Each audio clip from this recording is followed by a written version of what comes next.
Ice cream is a perfect snack all year round, but especially during the summertime. It's long been considered an affordable treat, but not so much these days. Why? For more, we're joined by Professor Kim Seiwan this morning. Welcome back to the program. Good morning. The price of ice cream has risen over 20% over the past 2 years. Professor, what's behind the dramatic jump?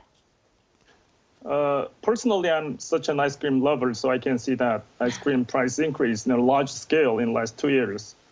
Manufacturers, which are mostly large firms, point to increasing raw material cost and as a driving force behind their decision to raise wholesale prices.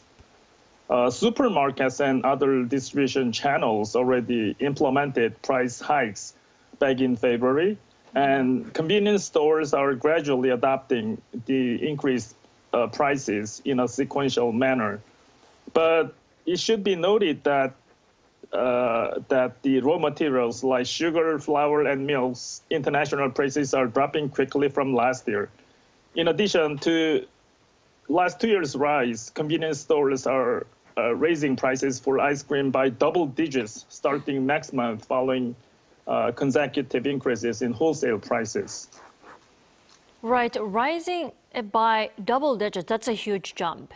Right. But the thing is, Professor, it's not just ice cream. It's ramen, snack foods, bread, and even pastries.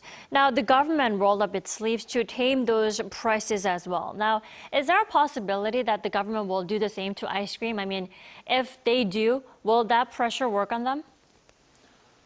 Well, we have a different situation for ramen compared to the ice cream. We know that ramen became almost daily necessary to many Koreans, particularly to low-income people, while ice cream did not. So government does not see that ice cream and coffee and pastry and breads are as important as ramen to Koreans. It means that Korean government is not likely to impose a pressure to stabilize ice cream price. But ice cream is still one of the 490 items in the CPI basket, which is a basis for calculating inflation. So if ice cream price increases more than, say, 50%, there is a possibility for Korean government to intervene the ice cream market to stabilize overall inflation. Right. I guess ramen is more considered as a meal over ice cream, right? Right. Right. Then, as I mentioned earlier, ramen prices have gone down, like you've mentioned as well. For instance, one of the much beloved ramen products, Shin Ramen, both at home and abroad, had its price lowered for the first time in 13 years. Now, how much of an economic effect can we actually feel it as consumers then? Price of ramen gives more impacts on general consumer price index than any other food item. Therefore, lower ramen price is a good news to stabilize inflation further.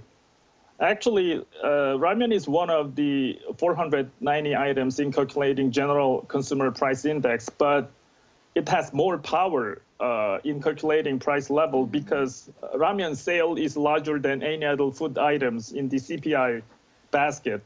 So in the whole economy level, lower ramen price provides stronger momentum to stabilize inflation along with declining oil prices and agricultural products prices. Right. Actually, yesterday, I remember exports of ramen came to a new record high for the month of June, I remember. So exports are also going up, and also the amount of ramen that we consume here in the country are also on the rise. So maybe that's affecting the price. Right. Then let's talk about the inflation overall. The country's inflation last month hit the 2% range for the first time in 21 months. That's largely driven by oil prices falling to a new record. Should we see this as an inflation relief? What do you think? I mean, what's your outlook on the nation's inflation in the second half of the year, now that we've entered July? It is true that domestic inflation is quickly cooling down to 2% level or near after the peak of 6.3% in July last year. And this level of inflation, which is 2% level, is already very close to Bank of Korea's target inflation rate of 2%. But it is expected that inflation will stay around 2% level without fast decrease by the end of this year. In June, inflation eased for the 5 consecutive months to the lowest in 21 months is at 2.7% on year. But the core inflation, which excludes volatile food and energy prices, rose 4.1% on year, which is higher than previous month, 3.9%. This is a major signal that inflation does not quickly decrease in the near future. And the inflation outlook is still highly uncertain because the risks from global oil prices, economic growth, and public utility price increases. Right, all that because of those global variables remaining underneath.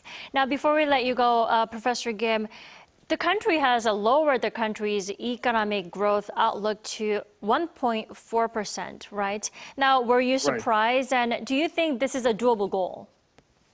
Well, as of now, it is something like a doable goal because for the last half year, 6 months, Bank of Korea and KDI, which is the major think tank of Korean government, has been lowered the forecast of this year's Korean economic growth from 1.9% to below 1.5% level. That means overall, this year is not as good as last year in Korean economy.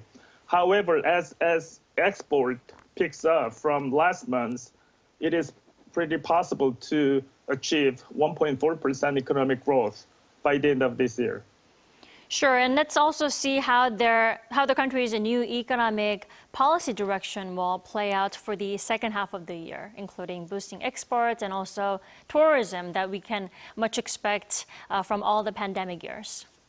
Right.